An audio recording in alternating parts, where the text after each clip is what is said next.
Bonjour à tous, chers amis. Nous sommes aujourd'hui en plein Hanouka, ce soir la troisième bougie. Certains ont déjà commencé à allumer la troisième bougie. On va parler aujourd'hui d'un enseignement majeur qui est une révolution du Rabbi Lubavitch sur la fête de Hanouka avec une explication sur la prière de Al-Anissim. La prière d'Al-Anissim qu'on a tous l'habitude de faire tous les jours de Hanouka. Certains le font après l'allumage des bougies. La fête de Hanouka qui s'est passée exactement il y a 2183 ans, en plein milieu de la période du deuxième temple. C'est vrai qu'on a les temples, comme on dit chaque fois, depuis plus de 2700 ans, mais le miracle avec la fiole d'huile, c'est quelque chose qui s'est passé alors. On va essayer d'explorer cette prière et surtout voir trois enseignements majeurs. Trois enseignements majeurs pour le peuple juif, pour chaque individu et chaque Baal Tshuva, chaque personne qui a fait Tshuva une fois dans sa vie. Et qu'on apprend ça, on apprend énormément de leçons de cette fête de Hanouka. On a parlé les années précédentes et dans les cours précédents. On peut voir sur l'application et Torah justement. Qu'est-ce qu'on apprend de cette fête? Pourquoi on fait plus attention au miracle de la fiole d'huile que la victoire sur la guerre? Il y a beaucoup d'autres idées qu'on a développées au fur et à mesure des années. Mais ça, on va voir aujourd'hui, on va voir quelque chose de nouveau. Comme Hanouka, on doit toujours chercher le nouveau. On doit toujours essayer de découvrir des choses importantes sur la vie et surtout les enseignements que la Torah nous enseigne par rapport à cette fête. D'abord, si on récapitule, qu'est-ce qui s'est passé? Les Grecs sont entrés en guerre contre le peuple juif. Ils ont réussi à, si on peut dire, capturer ou détruire, pas détruire, mais souiller, assiéger et surtout souiller le temple. Matityahu et ses frères Mattathias et ses enfants, pardon, ils ont fait la guerre. Et en faisant la guerre contre le peuple juif a gagné. Pardon, Matityahu et ses frères ils ont fait la guerre contre les Romains, et ils ont réussi, ils ont gagné. Le fait que quand ils sont entrés dans le temple, ils ont vu que les Grecs avaient souillé, avaient rendu impurs justement tous ces huiles qu'il y avait dans le temple, et à la fin, on a trouvé une fiole d'huile qui a suffi seulement pour un jour. Dieu il a fait le miracle, et à la place qui a duré pour un jour, cette fiole d'huile a duré 8 jours. On a parlé les années précédentes de la différence qu'il y a entre les bougies de Hanouka et les bougies du temple. Comment chaque juif, c'est un ambassadeur de Dieu, pour pouvoir amener la lumière sur terre. Pourquoi Hanouka, on sait que tout le peuple juif fait les mitzvot, mehadrin mina mehadrin, qui veut dire le mieux du mieux, par ça que chaque jour soir, on rajoute encore une bougie. C'est pas juste qu'on allume une bougie chaque soir, comme c'est éventuellement écrit dans la halakha. On peut parler des années précédentes, comment ça se fait qu'on te dit que le miracle il a duré 8 jours, alors qu'en réalité il a duré 7 jours, puisqu'il y avait déjà de l'huile pour une seule journée. Ah oui. Quel est le lien entre Hanouka et les Tfilin? Les deux ont été sur le côté gauche, et les deux, ils sont là pour éclairer la rue, pour éclairer dehors. Mais aujourd'hui, on va voir, comme on dit, on va apprendre quelque chose d'intéressant, un discours que la Bible a prononcé en 1971. Et ça, c'est basé sur la prière que nous avons l'habitude de dire pendant Hanouka à Al-Anissim. On remercie Dieu sur le miracle. Et on va voir une question intéressante que par plein de fois quand on dit une certaine prière, on ne pense pas forcément à ce qu'on dit. Mais quand on va voir aujourd'hui, on va traduire cette prière, voir l'explication qui se cache derrière et surtout les enseignements majeurs pour chacun d'entre nous. Dans la Tfila de Al-Anissim, d'abord, chapitre numéro 1, dans l'analyse de partie de la prière vers Al-Anissim, récitée à Hanouka. Dans les Sidour, on dit qu'à l'époque, comment c'est la prière de Al-Anissim est la suivante. D'abord, cette prière, pour savoir, c'est une prière très ancienne qui est déjà mentionnée dans le Tosefta, qui a été mentionné dans la Gemara Bavli, dans la Gemara Yerushalmi. Il y a plusieurs versions à cette prière, mais en tout cas, tout le peuple juif a l'habitude de la répéter. À l'époque de Matityahu, fils de Yochanan, le grand prêtre, le Hashmonaïm, le Hasmonéa et ses fils, lorsque le cruel pouvoir hellénique se leva contre Israël, ton peuple, pour lui faire oublier ta Torah, lui faire transgresser les décrets de ta volonté. Mais toi, dans ton abondante miséricorde, tu les assistas au moment de leur détresse. Tu livras les puissants aux mains des faibles, et c'est sur ça qu'on va s'arrêter sur ces langages qui sont abordés dans cette prière, qui apparemment il y a quelque chose qui dérange. Les nombreux aux mains des petits nombres, les impurs aux mains des purs, les impies aux mains des justes, les iniques aux mains de ceux qui se sont préoccupés par l'étude de la Torah. C'est très bien que chaque prière que la Torah mentionne, pas seulement elle est exacte, pas seulement il y a chaque mot, il y a son sens, chaque mot qui est choisi, c'est un mot qui est pas juste pour dire ce mot, mais il y a un sens derrière. Et comme on a dit tout à l'heure, on va voir aujourd'hui ensemble ces trois leçons. Pour le peuple juif en général, chaque individu et pour un juif qui a fait tchouva. Parce qu'apparemment, quand tu apprends cette prière de Al-Anissim, tu peux penser qu'on parle de qui? De qui on parle? Du peuple juif contre... Vas-y, et toi? Merci, c'est... La Rome. Contre les Grecs, exactement. D'accord? Ça, c'est apparemment ce qu'on est en train de dire. Quand tu dis On a ici trois connotations, trois termes employés qui sont bizarres, qu'on n'emploie jamais dans la Torah. En général, on te dit les forts dans les mains des faibles, les nombreux dans les mains des peu nombreux, les impurs dans les mains des purs, les rechaïm dans les mains des tzadikim. Et après, plus on va avancer dans les détails, puis tu vas voir qu'il y a quelque chose qui se passe ici. Et c'est difficile à dire qu'on parle des Grecs.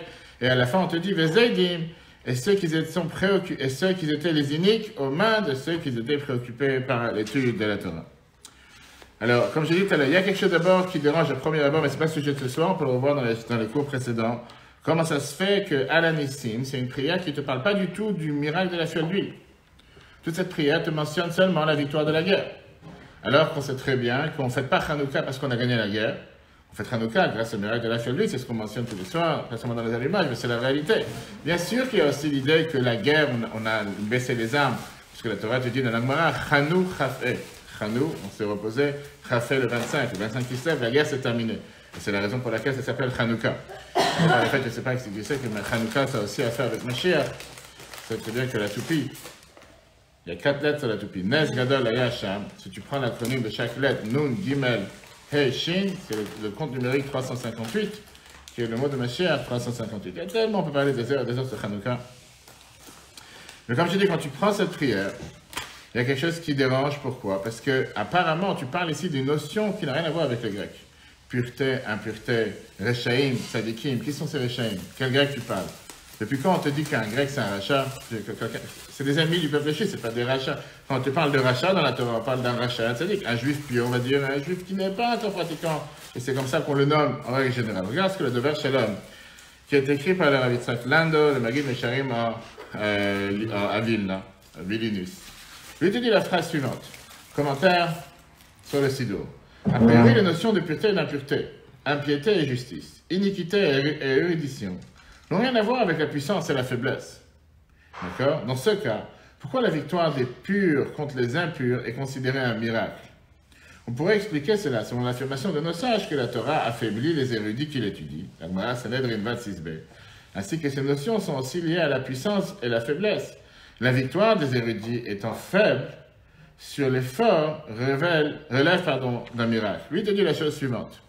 Dans cette prière de Alanissim, on veut d'abord te montrer le miracle qui s'est passé. Malgré que le peuple juif était peu nombreux et était faible, et a priori, naturellement parlant, on n'aurait jamais dû gagner cette guerre. Néanmoins, on a gagné la guerre. Ça, c'est la base numéro 1. Mais alors, si c'est ça que tu veux me montrer, pourquoi tu me dis les impurs dans les mains des purs, les mauvais dans les mains des bons, et les iniques, ceux qui étaient contre, et ceux qui apprennent la Torah? Quel est le miracle ici? Comme je viens te dire aujourd'hui, tu prends une armée qui n'a aucune puissance et qui a des vieux tanks qui ont 200 ans et qui sont tellement mauvais que Tzahal a réussi à les abattre. C'est quoi le miracle? C'est tout à fait normal. Quelqu'un qui est mieux, il peut gagner ceux qui sont moins bien.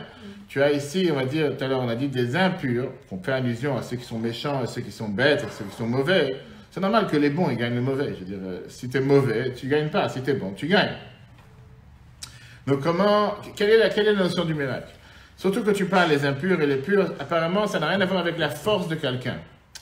Si tu m'aurais dit qu'il y a seulement les faibles contre les forts, et que les faibles, ils ont gagné les forts, ils n'ont pas dit, je peux comprendre, c'est une guerre, quelqu'un qui est faible, il n'est pas censé gagner, celui qui est fort, il a gagné.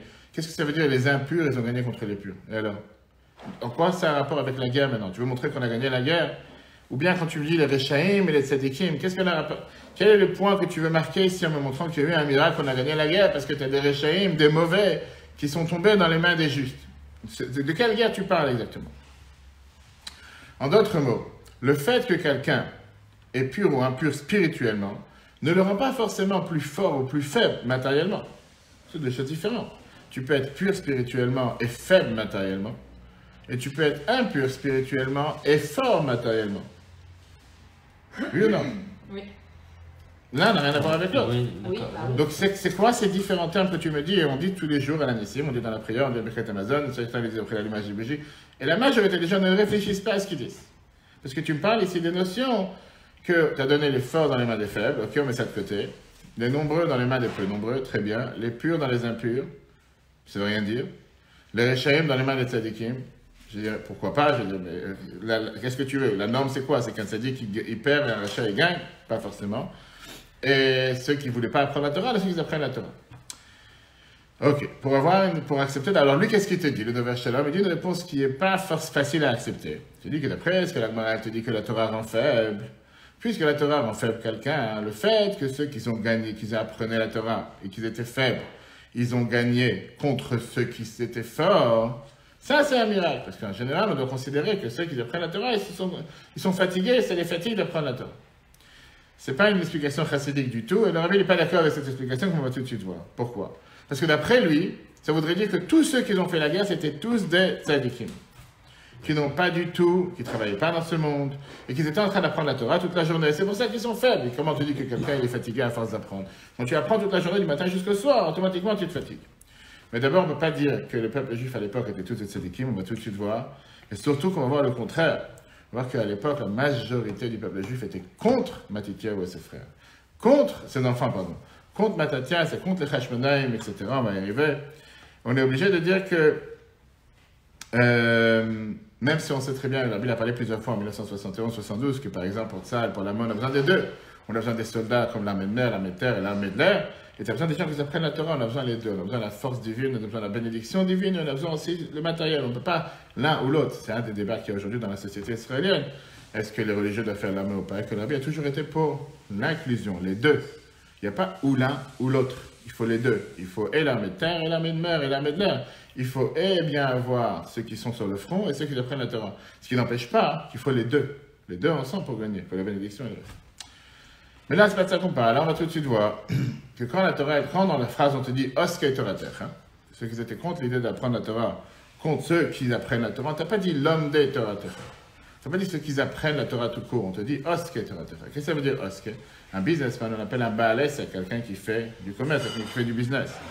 Donc apparemment, on parle ici de tous ceux qui apprenaient la Torah, même ceux pas forcément qui apprennent la Torah toute la journée, et qui sont appelés dans le terme de Oskei Torater, qui viennent et qui s'occupent de la Torah, qui s'apprennent pas forcément de temps en temps, etc. D'accord? On sait très bien que tout le peuple juif a l'habitude de faire la bracha tous les matins, le Tana Torah, qui est la bracha qu'on fait sur l'étude de la Torah, même si tu apprends la Torah une fois par jour ou une heure par jour. Alors pour les Ashkénazes, ils font la bénédiction, la Asok, le Divrei Torah, c'est autre chose, mais peu importe, on ne parle pas seulement des grands érudits qui sont en train d'apprendre toute la journée. Et donc la question revient, quel est le miracle que Dieu a donné donné les impurs dans les mains des purs? En quoi c'est un grand miracle? Tu veux dire, tu parles ici aussi des hommes d'affaires qui sont partis faire la guerre. Alors c'est un grand miracle que les impurs sont tombés dans les mains des purs. C'est normal qu'en général, les purs, les gens qui sont de bonne foi, les gens qui agissent, qui font des bonnes soient meilleurs que ceux qui sont de mauvaise foi. Ceux qui sont mauvais, et heureusement que le monde n'est pas fait que des gens mauvais. Pour ça, la Bible te prend ça sur un autre angle. Très riche, d'abord dans le texte. Ceux qui sont préoccupés par ta Torah, de quel homme parle-t-on? Il est difficile d'affirmer que tous les hommes de la même Matityahu et ses fils étaient des érudits, ayant la Torah pour mériter. Le terme, ceux qui sont préoccupés par la Torah, désigne plutôt tous ceux qui étudient la Torah, y compris les hommes d'affaires qui fixent des temps d'études. Car tous sont préoccupés par la Torah. La question revient donc, et en quoi la victoire des purs sur les impurs relève du miracle. Là, la Bible explique, quand tu dis tous les Swatmim, Beaterim, les impurs dans les mains des purs, ça suit la phrase qui a été dite juste avant dans Al-Anissim. Qu'est-ce qu'on commence dans Al-Anissim? On te dit quand il y avait, chez Amdam al-Khut Yavan, quand, au départ, lorsque le cruel pouvoir hellénique se leva contre Israël, ton peuple, et quel était leur but? En deux mots, c'était une guerre d'idéologie, une guerre de religion, ou c'était une guerre tout court? Contrairement à Purim. La guerre de Hanouka n'est pas une guerre matérielle. Ce n'est pas une guerre de vouloir tuer les Juifs parce qu'il fallait tuer des Juifs. Purim, ça c'était le miracle. Et c'est d'ailleurs une des raisons pourquoi Purim, on l'a fait matériellement.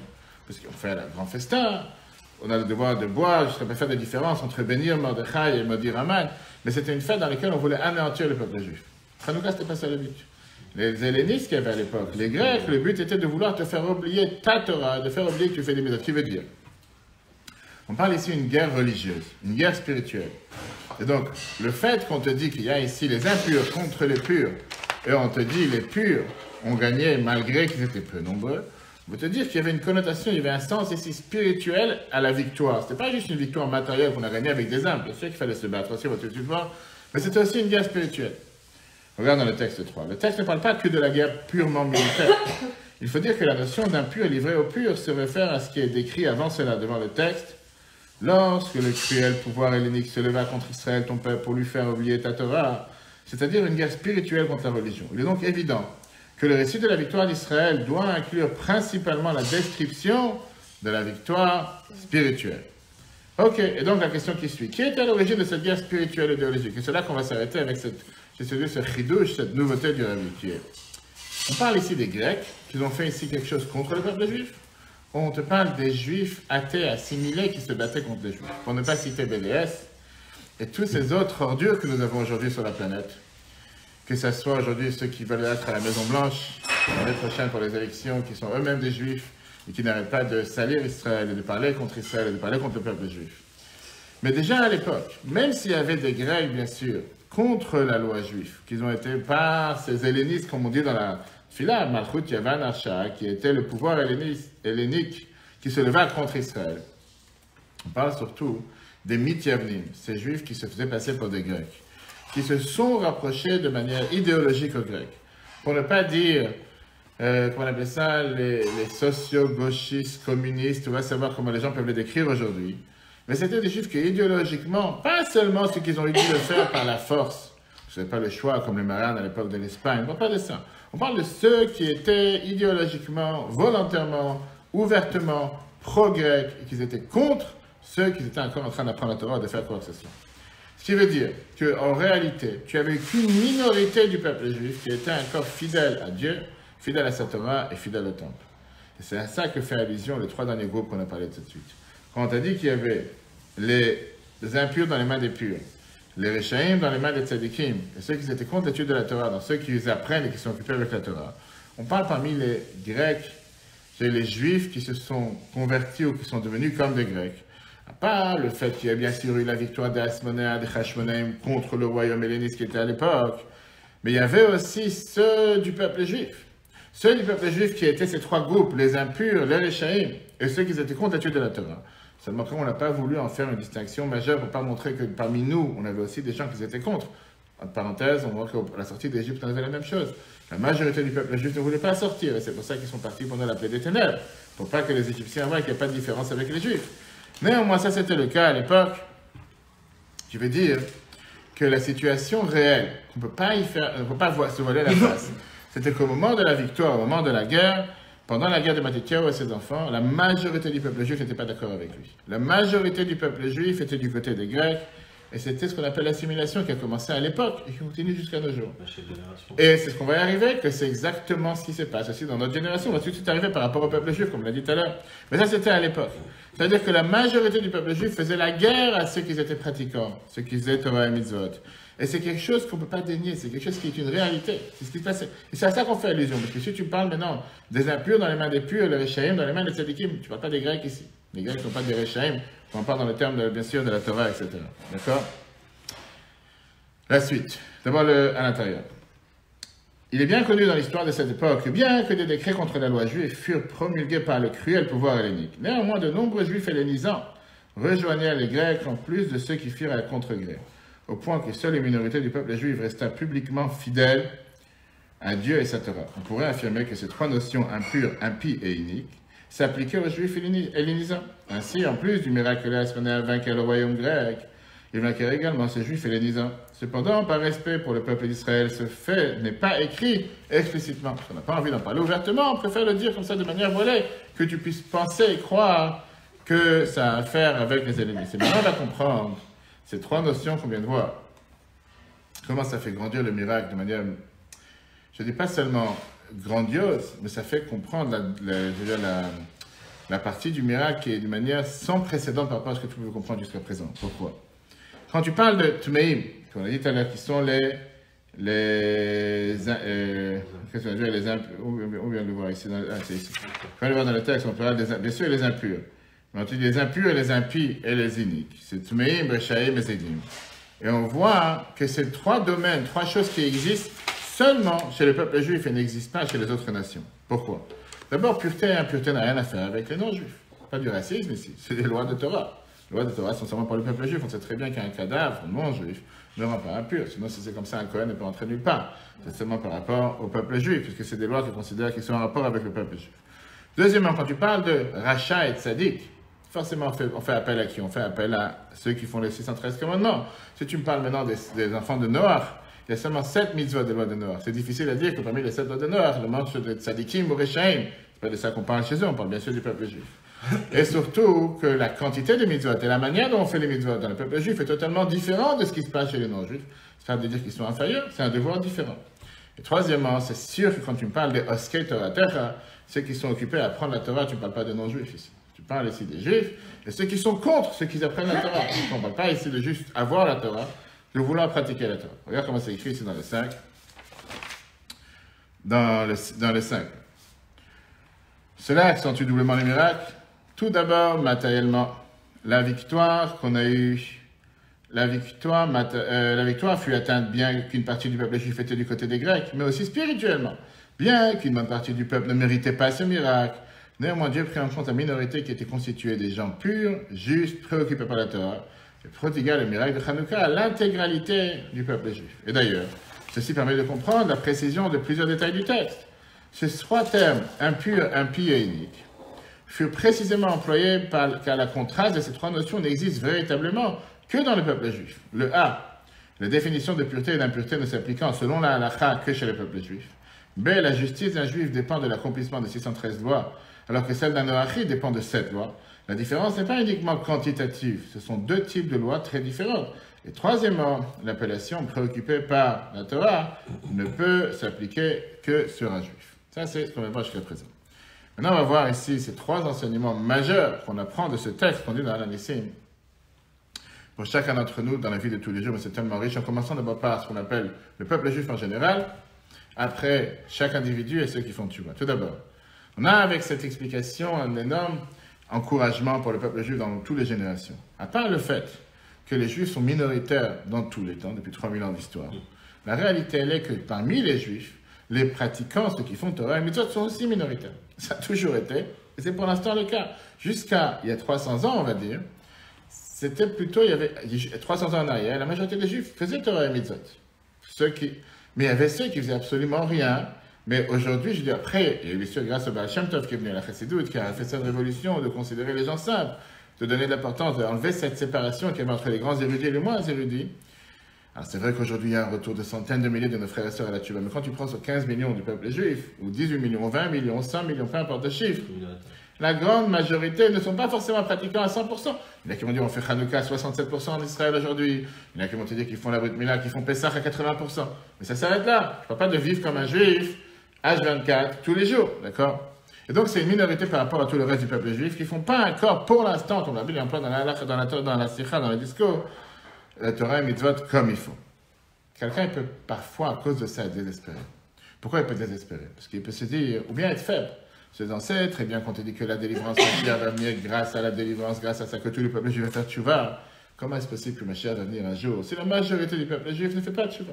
Si la majorité du peuple juif ne fait pas Shabbat, si la majorité ne mange pas kasher, même si encore une fois beaucoup se renforcent, mais quand tu prends sur la globalité, les gens disent c'est pas bien l'enseignement numéro 1, parce qu'on a 3 enseignements de Hanouka, hein, qu'au moment de Hanouka on avait des juifs grecs, ça veut dire des juifs qui se sont grégotisés, si on peut dire ça en français, qui sont devenus comme des grecs. Et néanmoins, on a gagné. Qu'est-ce que ça veut dire néanmoins, on a gagné? Néanmoins, Dieu il a fait ce miracle pour le peuple juif, malgré que la majorité ne les méritait pas, d'après ce raisonnement. Parce qu'ils n'étaient pas du tout pour, ils étaient contre, et néanmoins, Dieu dit, c'est pas grave. Même si la majorité se bat contre, moi, je peux même sauver mon peuple. Alors que, forcément, si tu regardes les choses comme ça, au premier abord, ils ne méritaient pas d'être sauvés, ils n'auraient pas dû avoir ce miracle. Pour une minorité, ce n'est pas justifiant. Pourquoi? Torah te dit parce qu'il y a cette notion de Tinokot Shenishbu. Des enfants qui ont été mis en prison. Demain, on te dit que quelqu'un qui ne fait pas la Torah, les mitzvot aujourd'hui, ce n'est pas de sa faute. Il a malheureusement pas eu cette éducation, il n'a pas eu cette chance, il n'a pas connu, il n'a pas rencontré la bonne personne, et que si jamais il aurait été mis dans le bon chemin depuis le départ, peut-être qu'aujourd'hui il l'aurait fait. Et la preuve, on voit tous les soirs Hanouka, il y a soir encore dans plusieurs endroits en Seine-et-Marne, ce soir, si Dieu veut. Tu vas voir des juifs dans tout bord, des gens qui sont isolés, qui sont vraiment isolés matériellement et spirituellement. Et qui connaissent absolument rien. Tu vas leur proposer, viens allumer les bougies, tout d'un coup ils sont tellement joyeux, mais c'est magnifique ce que vous faites, mais heureusement que vous êtes là. Et parfois des gens qui versent des larmes. Comme on va voir ce soir, j'invite tout le monde à venir avec moi, Eliassin, Melin, Cesson, Boissy, Bertrand, Versani.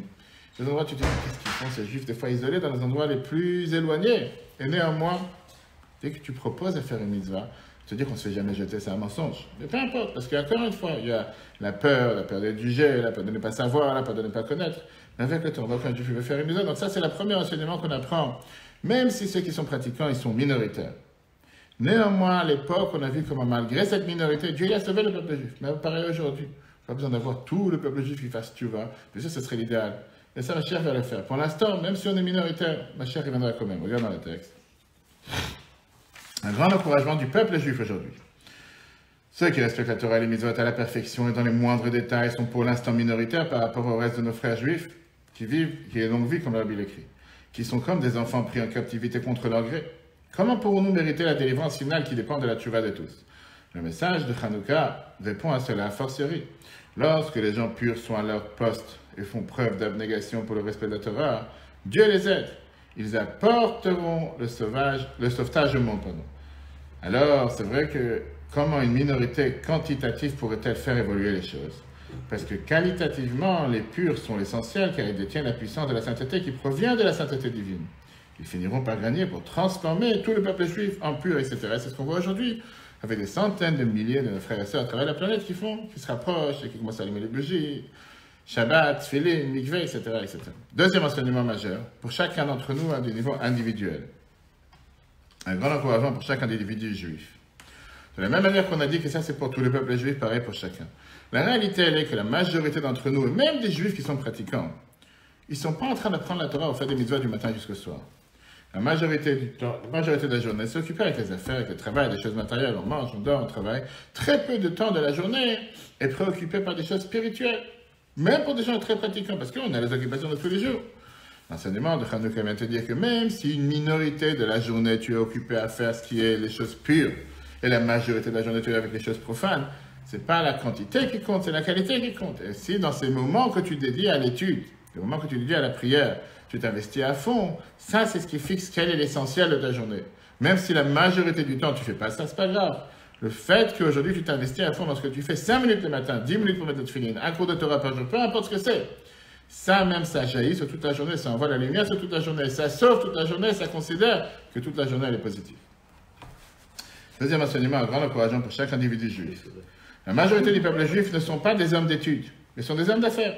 Occupés, comme on l'a expliqué longuement dans les derniers cours, occupés par la majorité de la journée par des besoins matériels et une minorité de celles-ci par la sainteté au sens littéral.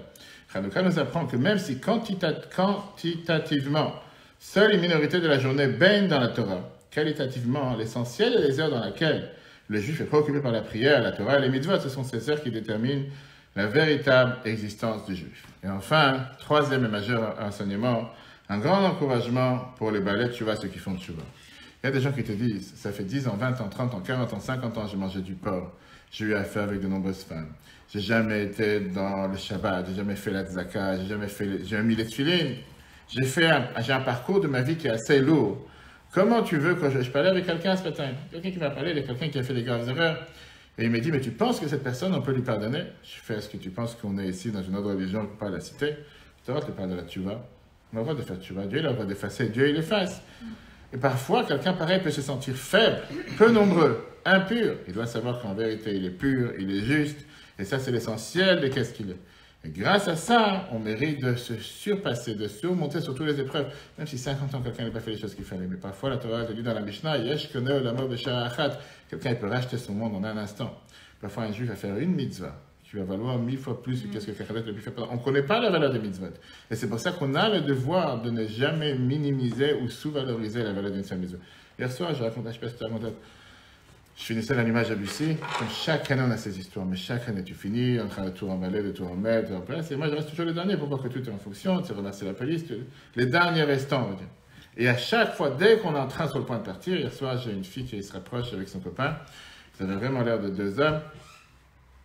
Et elle me dit, ah, c'est super, mais c'est magnifique. Je vous ai juif. Elle me fait, oui, je viens de Londres. Je vous habite où? J'habite pas ici, j'habite à Londres. Je fais, qu'est-ce que tu fais ici? Je suis avec mon copain ici. Et qui n'est pas juif. Et lui, il habite ici. Je dis, c'est magnifique, tu sais que c'est Hanouka. Elle me fait, non, je savais, mais je ne savais rien. Je me demandais, quoi. Je dis, regarde, c'est bien tombé, on allait partir dans 5 minutes. Tu viens d'arriver, prends le kit, prends tout. Je viens, on fait la photo à côté de la menorah. Et elle m'a dit, c'est magnifique, j'ai pas allumé les bougies cette année. Je suis ce soir, tu allumes des bougies, tu fais la bracha. L'année dernière, on avait la même chose à Fontainebleau. Là, à la fin, la dernière minute, On est en train de partir, il y a un juif qui arrive, j'ai oublié maintenant de où, de Marseille, je sais pas où il fait, je suis en train de touriste à Fontainebleau, je viens de tomber, je ne savais pas qu'il y avait une menorah, il n'avait pas comment faire bougie, c'était déjà la 5e, 6e bougie. Chaque fois, tu as la même chose. C'est ce qu'on appelle une neshama qui parfois ne savait pas, parfois ne sait pas, parfois n'est pas au courant, peut-être voulait, ne savait.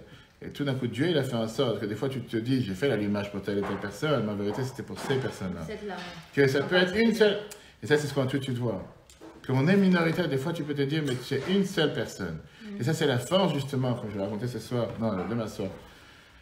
Il y a une merveilleuse histoire, c'est encore avec Gorbatchev, qu'une fois, quand il a reçu la médaille de la liberté, qui est le plus grand honneur aux États-Unis par George Bush, 20 ans après qu'il ait fait tomber les murs du communisme, etc., Mikhail Gorbatchev, il y avait là-bas une juive qui était présente et qui voulait absolument le rencontrer pour lui dire comme quoi le remercier pour lui avoir donné sa vie, etc. Bref, elle sort de la salle parce qu'elle voulait aller à la toilette et quand elle sort, vous savez les mains, elle le voit, M. Gorbatchev devant lui. Elle fait, vous savez, je ne sais pas comment vous remercier pour la vie que vous m'avez donnée. Grâce à ça, j'étais tout petite quand le communiste il est tombé. Aujourd'hui, en 2009, quand l'histoire s'est passée, je suis grande et ma vie m'a été donnée grâce à vous. Je vous en supplie, donnez-moi un autographe. Une autographe pour que je puisse me rappeler. Gorbatchev m'a signé. Et lui, il répond sans réfléchir un instant. Il lui dit, mon autographe, c'est ta vie. Le fait que tu es présente, c'est le meilleur témoignage. Et combien parfois un juif peut s'imaginer, mais dans ce grand monde, qu'est-ce que je vais changer? Qu'est-ce que je vais bouger? Je vais absolument rien changer. C'est la force de Hanouka, une bougie, mais une lumière. Et des fois, et ça c'est l'enseignement que la Bible nous apprend avec ce discours, combien parfois les gens cherchent à la masse? Est-ce que tu avais 500 personnes à l'allumage? Est-ce que tu as fait une fête avec 300 personnes? La Bible t'apprend comment tu dois t'occuper d'un individu. Chacun d'entre nous a une flamme, un proche, un frère, une sœur, un voisin, une personne, mais fais chez lui toute la différence. Va lui amener des bougies, va lui montrer que c'est Hanouka, t'as un voisin au-dessus ou en dessous, qui n'est pas forcément pratiqué. Va le voir pendant Hanouka, dit tiens, c'est Hanouka, lui a donné des bougies ensemble. Qui peut refuser la lumière? Il ne faut pas savoir que quand on parle à un cœur juif, le Torah nous dit que lève Israël où le cœur du peuple juif est réveillé. Forcément, il se réveille, je te dis par expérience, tous les soirs, enseignement aux alentours, c'est riche. Que Dieu fasse qu'on prenne tous ces enseignements de Hanouka pour chacun d'entre nous, qu'on fasse des impacts, pas seulement sur un juif, mais sur tous les peuples juifs, mais en commençant par un. Et grâce à ça, un autre juif, et grâce à ça, ma chère viendra. Qu'on sera replay sur l'application Etora sur Google et Apple. Très bonne journée à tous. N'oubliez pas d'allumer la 3e bougie ce soir et continuez à illuminer le monde avec la lumière de Hanouka.